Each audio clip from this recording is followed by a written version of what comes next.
Halo semuanya, saya Erik Enedi. Pada video kali ini saya akan menyampaikan demo mengenai Solupro SPT Orang Pribadi atau SPTOP. Solupro adalah tools yang dikembangkan oleh Mitra Consulting Group oleh kami untuk menjadi solusi di bidang keuangan dan perpajakan dengan harapan bisa membantu pengguna untuk menjadi lebih profesional. Solupro SPT Orang Pribadi atau Solupro SPTOP adalah kertas kerja yang membantu persiapan dan analisis SPT tahunan orang pribadi. SPT itu perlu disampaikan dengan lengkap, benar, dan jelas. Nah, beberapa data itu sudah pre-populated di Cortex, tapi tetap diperlukan kertas kerja untuk persiapan dan analisis. Ada data-data lain yang banyak juga data-data yang belum ada di Cortex seperti harta-harta kita, terutama harta yang di luar kas dan bank ya, itu perlu kita analisis juga. Kemudian bukti potong itu sudah ada di Cortex, tapi ada juga mungkin penghasilan-penghasilan lain yang tidak dipotong yang perlu dimasukkan ke dalam Cortex. Jadi kita perlu merangkum semua itu, penghasilan kita, harta, dan juga utang kita untuk disampaikan di dalam SPT. Nah, sebelum kita menyampaikan, kita lebih baik mempersiapkan dulu data-datanya, apakah sudah lengkap, sudah semuanya dihitung, dan juga kita melakukan analisis agar tidak ada yang secara signifikan terlewat atau terlupakan. Untuk mendapatkan file yang saya demokan pada kesempatan ini, itu dapat di-request di www.solupro.id. Kita langsung masuk ke dalam Solupro SPTOP ya. Di dalam file tersebut ada menu, ada laporan atau ringkasan summary, kemudian kita bisa menginput kas bank, harta bergerak, harta tidak bergerak, harta lain, harta investasi itu terdiri dari 2 sheet, ada sheet master dan sheet mutasi, kemudian ada input piutang tambah dan juga piutang kurang, lalu terakhir input utang tambah dan utang kurang. Saya juga sudah menyiapkan untuk file export XML-nya yang bisa diimpor ke Cortex. Kemudian ada setting. Bentuk dokumennya adalah seperti ini. Yang saya demokan di sini adalah versi pertama yaitu V2026.01. Kita masuk ke menu utama. Ini menu yang tadi saya sempat sebutkan. Jadi nanti silakan isikan nama di sini dan NPWP 16 digit.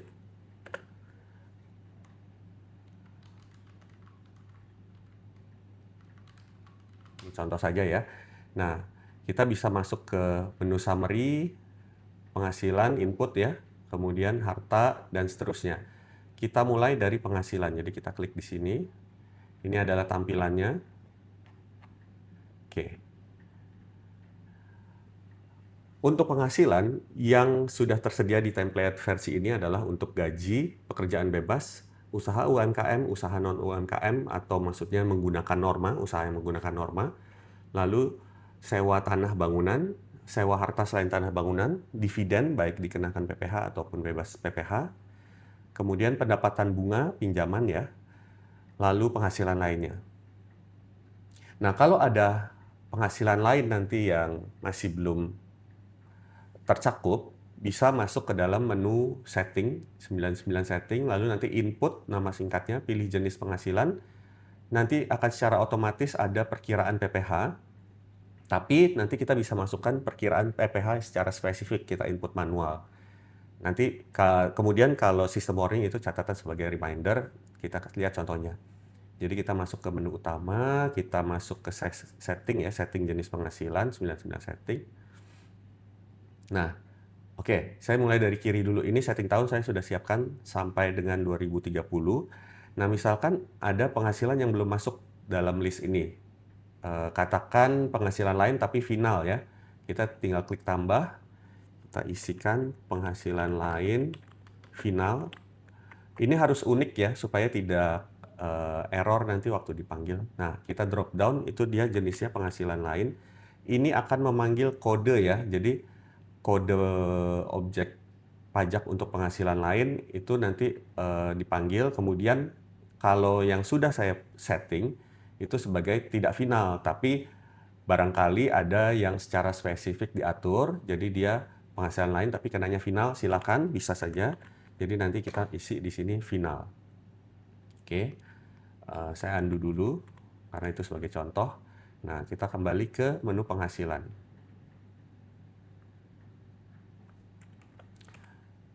Di dalam input penghasilan, itu kita memasukkan penghasilan bruto, PPh, nomor bukti potong, adjustment, dan override jenis PPh. Saya akan langsung jelaskan sambil melihat isiannya. Oke, katakan kita mau mempersiapkan untuk 2025. Jadi tahun penghasilan 2025 gaji ya. Kemudian jenis penghasilannya adalah gaji. Ini kita bisa drop down dari sini atau kita bisa arahkan kursor lalu F2 juga bisa. Terus kita ketik gaji, kita arahkan ke bawah, kita tap. Nah, itu bisa juga. Lalu contohnya jumlah brutonya 250 juta ya. Ini dalam setahun. Lalu dari gaji tersebut kita menerima bukti potong. Di dalam bukti potong tersebut PPh-nya misalkan 19.800. Katakan nomor bukti potongnya BP 123 gitu ya. Nah, adjustment PPh bruto itu adalah hal-hal yang menjadi pengurang. Jadi misalnya kalau di gaji kan ada biaya jabatan misalnya 6 juta. Nah, masukkan di sini. Kemudian di sini sudah ada perkiraan PPh. Jadi secara standar saya men-setting untuk jenis penghasilan gaji ya, itu tidak final. Tapi barangkali kalau ada yang lain jenisnya nanti bisa diisi di sini final atau bahkan bukan objek. Lalu ini kalau mau ada link yang ditaruh di sini bisa juga. Misalnya kita taruh filenya, kita ambil dari Google Drive. Misalnya kita ambil dari Google Drive. Kita taruh di sini. Ya. Jadi nanti kita bisa lihat dokumennya di situ. Nah, saya udah siapkan beberapa contoh penghasilan untuk di-input. Saya bisa tambahkan di sini misalnya 2025. Misalnya kita selain mendapatkan gaji, kita juga mendapat penghasilan dari mengajar. Mengajar berarti masuknya dalam pekerjaan bebas. Misalnya 10 juta. Lalu dipotong 250.000 oleh si pemberi kerja. Nah, ini kan pekerjaan bebas pakainya norma ya. Normanya katakan 50%. Jadi nanti dasar untuk menghitung atau PPh netonya gitu yang buat dasar pengenaan pajak DPP itu adalah 50% saja. Jadi kita anggap 50%-nya lagi sebagai pengurang. Jadi 50% dari si penghasilan bruto ini 5 juta. Untuk jenis penghasilan saya tidak timpa, kita ikuti saja itu tidak final ya. Misalkan saya ada dokumen pendukung lainnya, misalnya bukti potongnya. Saya kopikan ke sini. Ya. Jadi kita sudah ada dua dokumen ya, dokumen 1, dokumen 2. Lalu saya siapkan beberapa lagi. Ini sudah saya siapkan. Ada dagang, di mana dagang itu dia masuk usaha UMKM. Ini copy.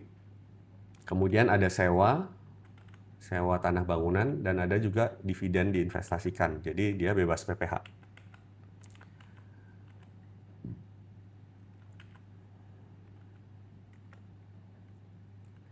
Oke.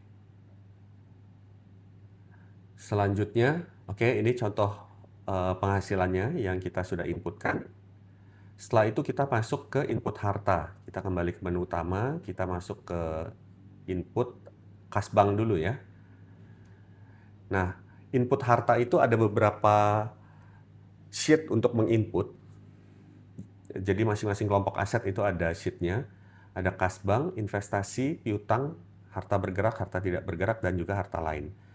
Untuk pengisian pertama kalinya, mohon Ibu Bapak mengisi juga saldo harta pada tahun sebelumnya. Misalnya kita mau mempersiapkan SPT 2025, tolong isikan juga SPT 2024-nya saldonya, supaya itu menjadi saldo awal. Kita mulai dari kas bank. Ini cukup jelas. Nah, mungkin yang perlu diperhatikan untuk nama unik, seperti tadi juga waktu kita menambahkan jenis penghasilan, harus unik ya. Ada pembedanya dibandingkan baris yang lainnya atau harta yang lainnya, supaya itu berfungsi sebagai identifier. Misalkan saya punya, tadi kan saya bilang masukkan saldo dari tahun sebelumnya ya. Nah, ini saya sudah siapkan dari tahun 2023. Nah, kemudian saya masukkan juga 2024 ya. Ada CIMB, ada BCA. Nah, di 2024 ini CIMB-nya udah nggak ada ceritanya, udah ditutup ya. Nah, ini. Jadi CIMB-nya awalnya ada 2023, tapi 2024 sudah nggak ada gitu ya. Terus 2024 saya ada berapa nih? Ada 3 ya. Ini saya belum masukin satu lagi. Oke, jadi ada BCA, deposito BRI, deposito BNI ya, dengan jumlah sekian. Kemudian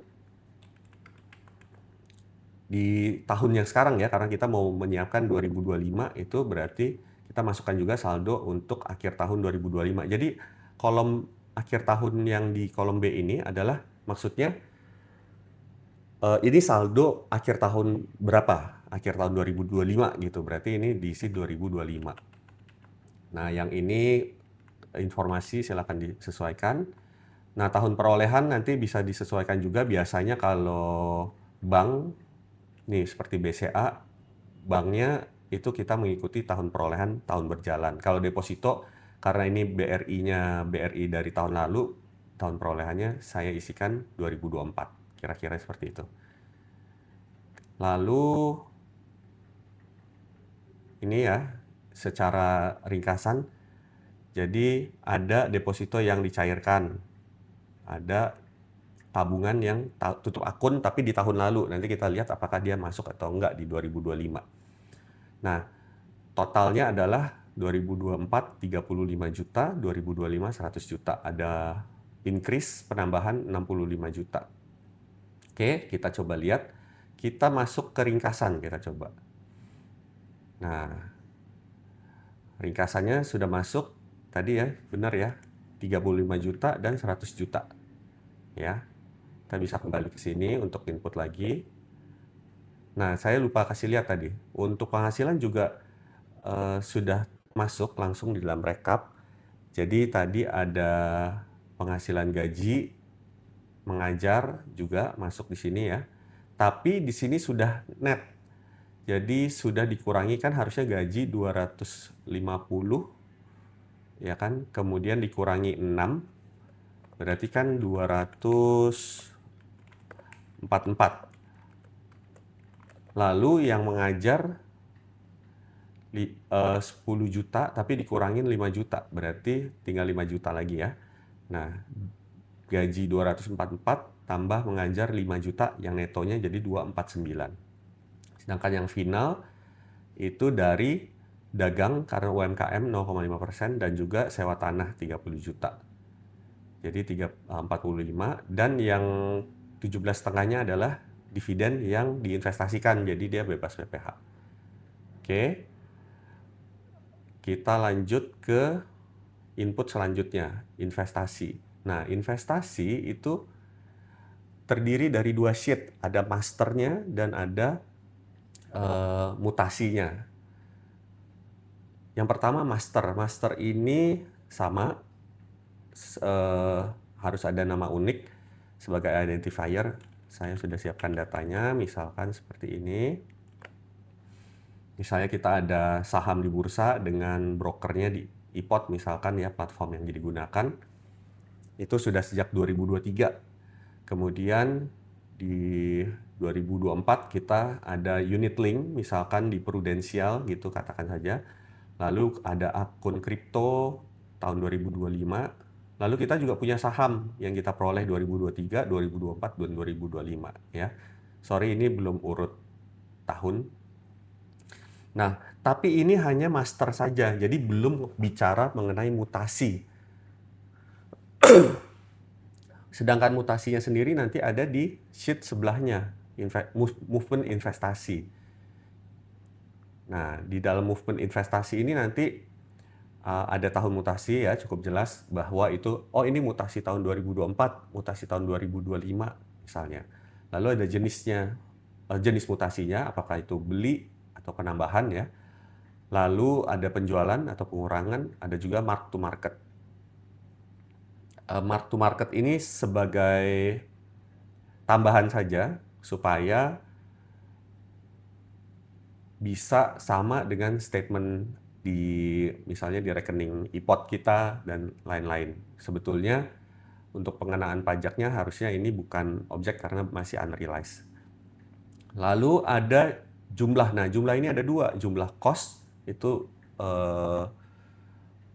nilai perolehan ya, dan ada jumlah penjualan. Jadi gini, untuk jumlah cost, walaupun ini penjualan, kan waktu harga belinya ada ya. Jadi yang dicantumkan di situ adalah harga cost-nya. Jadi untuk harga penjualannya sendiri di kolom sebelahnya. Nanti kita lihat di contoh deh. Oke, saya sudah siapkan mutasinya sampai 2024 dulu. Jadi ini yang pertama nama unik ya, kita panggil dulu dari yang sudah kita isi di depan. Jadi dia akan membaca dari depan, lalu kita isi tahun mutasi. Misalnya saham ini tadi kita bilang kita beli tahun 2023 ya, 2023. Jadi kita masukin dia mutasi penambahan ya. Jadi beli pertama itu perlu kita masukin di mutasi sebagai mutasi 10 juta. Kemudian iPod juga mungkin kita mulai di 2023 dan seterusnya sampai 2024. Lalu kita tambahkan lagi untuk mutasi 2025. Nah, ini menambahkan bisa kita tambah sini atau kita mau tulis di sini cuma ini karena drop down ya, kita masukin di sini dulu di kanannya 2025 gitu. Nah, dia akan otomatis muncul. Nah, ini saya sudah siapkan, langsung saya copy. Ya. Jadi misalnya di 2025 kita ada beli iPod, ini kan saham-saham ya. Kita beli sebanyak 12 juta. Ini mungkin gabungan dari berbagai saham nih di bursa. Kemudian kita selain membeli ada juga jual. Nah, yang kita jual itu cost-nya waktu kita belinya itu 6.500.000. Tapi waktu dijual harganya 8 juta ya. Karena nanti kan sebetulnya pengenaan pajaknya dari 8 jutanya bukan dari 6,5-nya. Karena untuk saham bursa itu dikenakan dari penjualan ya. Jadi 8 jutanya perlu diinformasikan. Dan di sini bukan 8 juta, melainkan senilai cost-nya waktu beli. Nah, contohnya misalnya di saham mana ya? Saham. Oh nih, saham A. Nah, contohnya saham A kita beli di 2023. Jadi kita punya kepemilikan di suatu PT A tertutup gitu. Lalu kita joinnya waktu itu 10 juta. Tapi habis itu kita jual si 10 juta itu, tapi kita jualnya dengan harga 13.400 ke pembeli lain, ke shareholder lain. Nah, ini dua angkanya dimasukkan. Untuk notasi jual itu bisa dimasukin negatif gini atau bisa juga biasa saja, nggak apa-apa, nanti akan diabsolutkan secara rumus. Ya. Oke, kita masuk ke ringkasan dulu untuk ngecek. Jadi harta investasi 2024 ada 32 juta dan 2025 ada 69,5. Nah, ini saham ya, lalu ada iPod, Pru dan unit link dan kripto. Totalnya 32 dan 69. Sudah sesuai ya. 32 dan 69. Oke. Lalu kita masuk ke harta bergerak. Harta bergerak. Nah, ini juga sedikit berbeda dibandingkan yang dua sebelumnya, baik kas bank maupun investasi. Kalau di sini dia kayak master file, jadi masukin sekali belinya kapan, ya perolehannya, kemudian nilai perolehannya berapa.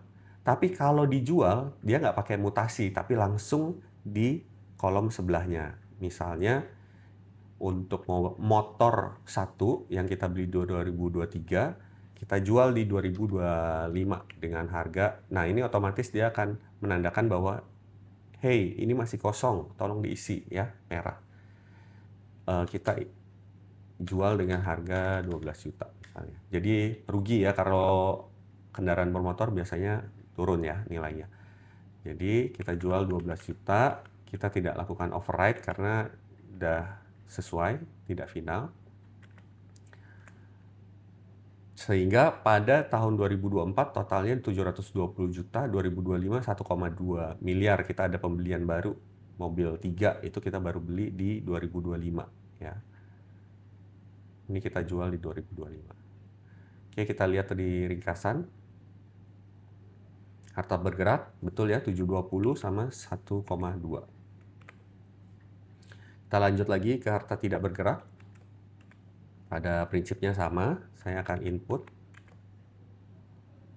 Oh ya, untuk apartemen B kita lakukan penjualan di 2025 dengan nilai penjualan 1,15. Jadi untuk apartemen B ini kita isi tahun pelepasan atau penjualan 1150. Oke, nanti kalau ada dokumen bisa ditaruh juga di sini. Nah, ini karena pengalihan hak tanah bangunan berarti dia final PPh-nya. Totalnya berarti 2024 ada 1,8, 2025-nya naik 1,9. Kita lihat di ringkasan 1,8, 1,9 ya. Lalu harta lain. Harta lain saya contohkan ada komputer, di mana ada yang dijual juga, ada yang rugi, yang harga belinya 15 dijual 13, ada juga yang untung belinya 20 tapi jualnya 21. Kemudian pada tahun yang sama berkurang ya, karena dijual. Jadi beli dan jual di 2025. Nanti kita lihat dampaknya ke penghasilan juga. Oke. Kembali ke ringkasan 3747. 3747. Sudah sesuai ya.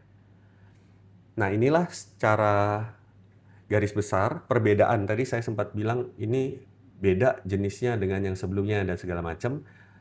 Inilah penyebabnya, karena untuk harta bergerak, tidak bergerak dan lainnya ini sama, itu penambahan per itemnya itu satu kali mutasi dengan jumlah full. Kemudian pengurangannya juga full, jadi nggak bisa tuh kalau di harta lain katakan komputer, tapi saya jual separoh, nah nggak bisa. Ya karena nanti kan bisa juga ini perhiasan dan segala macam ya. Nah itu untuk template ini belum diakomodir, jadi semuanya harus jual full per line. Kalau mau nanti dipisahkan, jadi bikin dua baris ya masing-masing. Bedanya dengan harta investasi adalah kalau harta investasi penambahannya bisa banyak, pengurangannya bisa banyak. Misalkan tadi di movement investasi ya.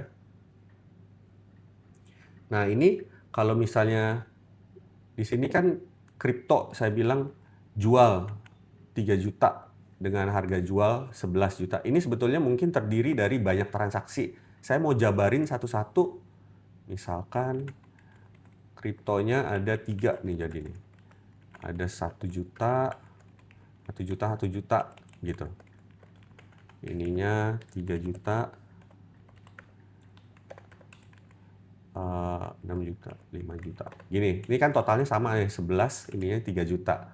Itu bisa juga, ya. Jadi, bisa many atau multiple. Ini saya undo dulu.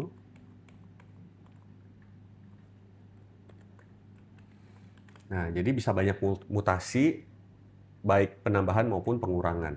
Oh ya, yang sebelahnya saya lupa. Kalau ada selisih jualnya lebih tinggi dari cost-nya, itu ada gain, pelepasan. Tapi untuk loss, saya belum masukkan karena biasanya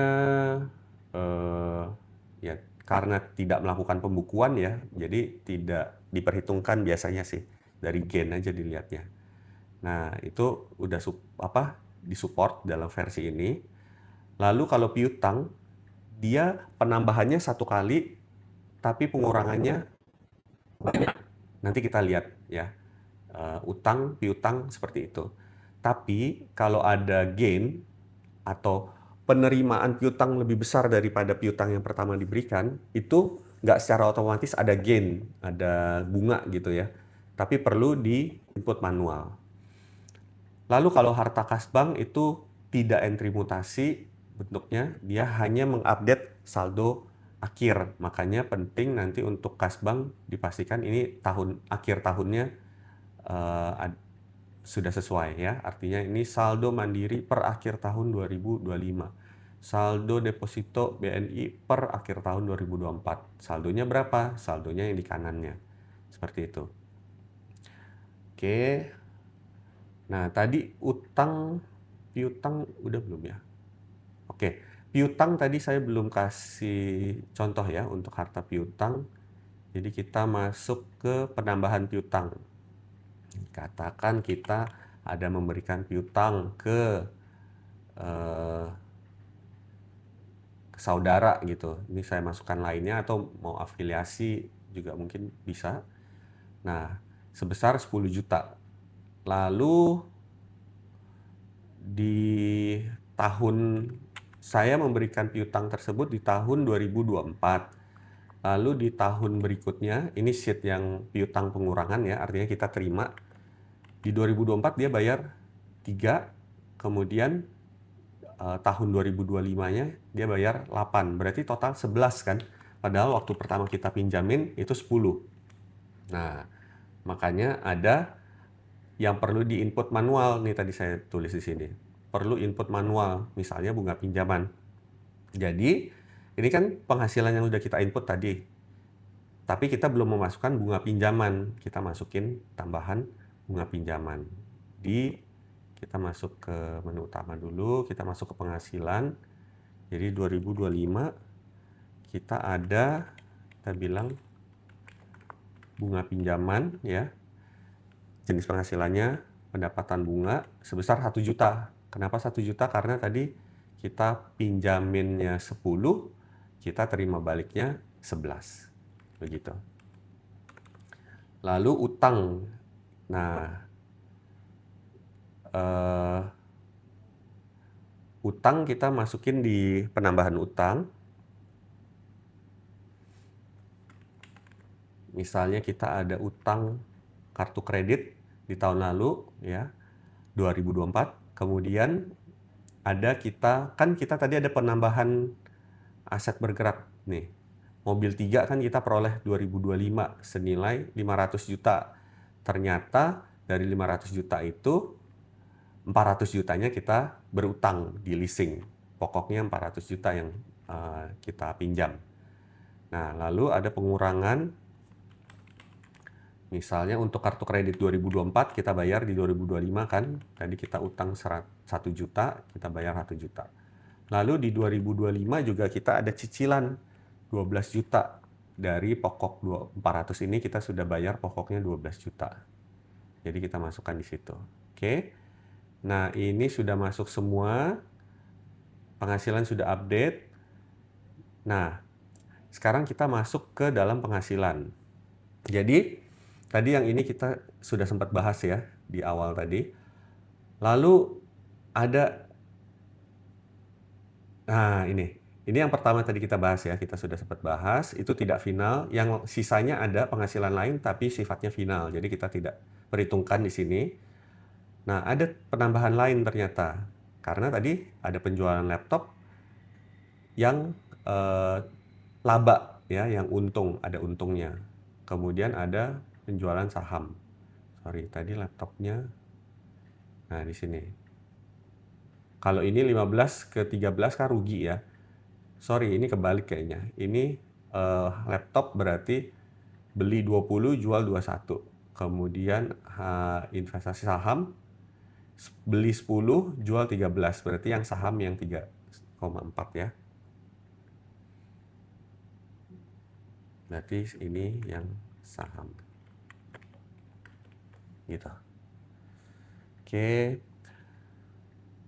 Nah, semuanya itu nanti kita ambil netonya. Jadi kalau gaji kan tadi ada ada biaya jabatan, kemudian kalau mengajar ini norma, kita anggap normanya 50%. Kalau yang lainnya itu tidak ada pengurang, tidak ada penyesuaian. Jadi semuanya sama sisanya, sehingga penghasilan neto kita adalah 254.400. Oke, kita lihat di sini 254.400 ya, penghasilan tidak final. Kalau final udah nggak usah diotak-atik karena namanya juga penghasilannya sudah final. Pajaknya dikenakan PPh yang final. Kemudian juga kalau bukan objek itu juga diabaikan.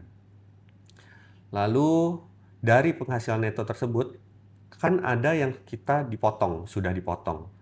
Nah, kita masukkan juga bukti potongnya. Lalu kita coba lihat, kalau gaji dia udah sesuai ya, karena dia udah potong sampai lapis yang sesuai dengan gajinya. Kebetulan ini di 15%. Jadi kan kalau PPh orang pribadi tidak final itu progresif 5%, 15% dan seterusnya. Untuk lapisan ini kenanya di 15%. Nah, yang mengajar waktu orang yang membuat bukti memotong itu hanya menggunakan 5% karena dia taunya penghasilannya 10 juta gitu kan. 10 juta dikali 50% nih. Nah, padahal harusnya dari 5 juta tersebut terutangnya 15%, 750 ya kan. Sehingga dari 750 sudah ada bukti potong 250, sisanya kurang bayar 500. Kemudian bunga pinjaman 1 juta juga terutang 15% karena ini adalah keseluruhannya ya, ternyata 15%, nanti kita lihat. Begitu juga laba penjualan aset ini, penjualan saham dan penjualan laptop.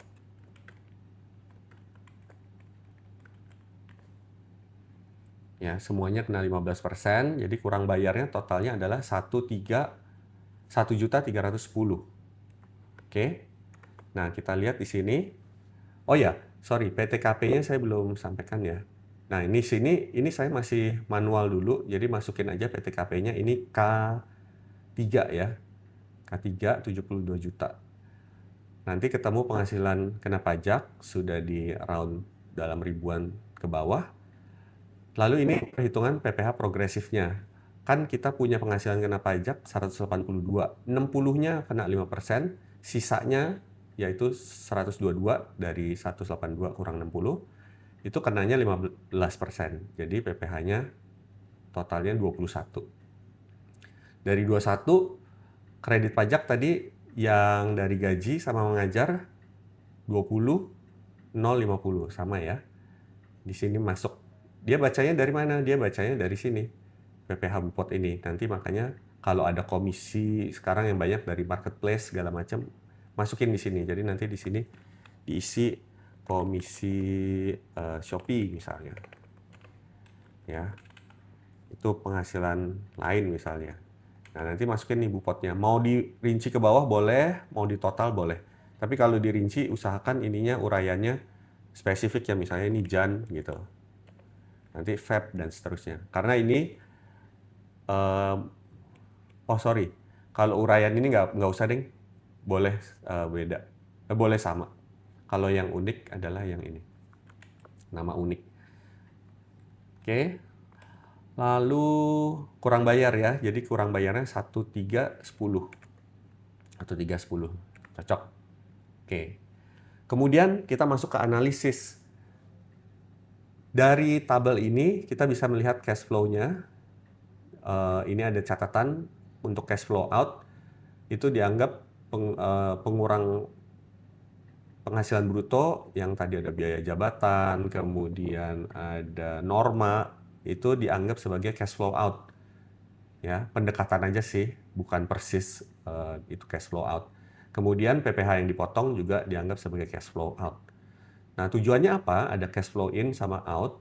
Jadi kalau misalnya ini ya, tidak bergerak, ini kan kita ada in 1,1, itu dari mana? Itu dari yang penjualan harta tidak bergerak kita tadi.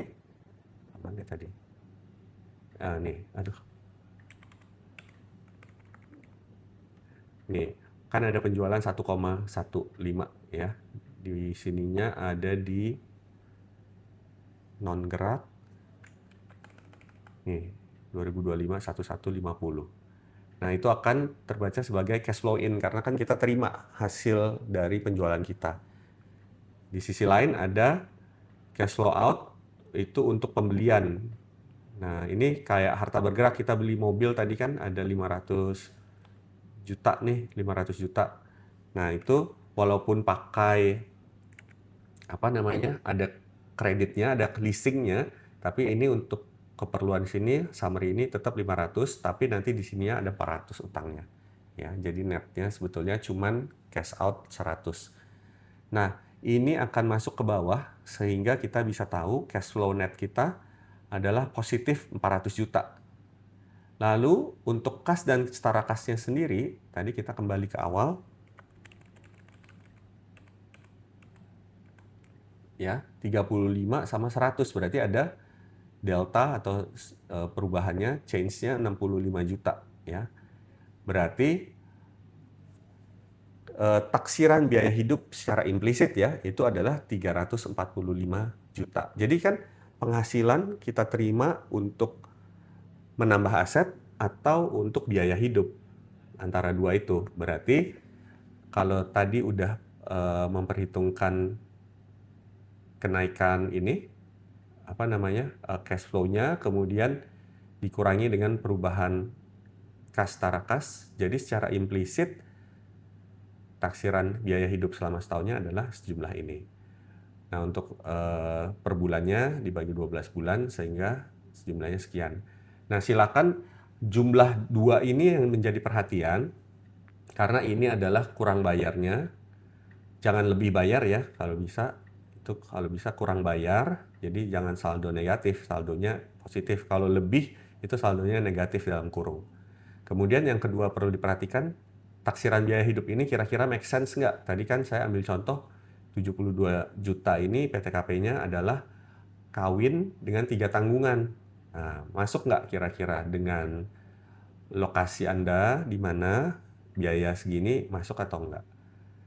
Jangan sampai PTKP-nya ada banyak tanggungan tapi di sininya terlalu rendah sehingga tidak wajar gitu ya hasilnya. Nah, misalnya tadi tidak ada utang ya, misalnya kita beli mobilnya tunai, kita lupa masukin yang KKB kredit ini, kredit mobilnya, leasingnya.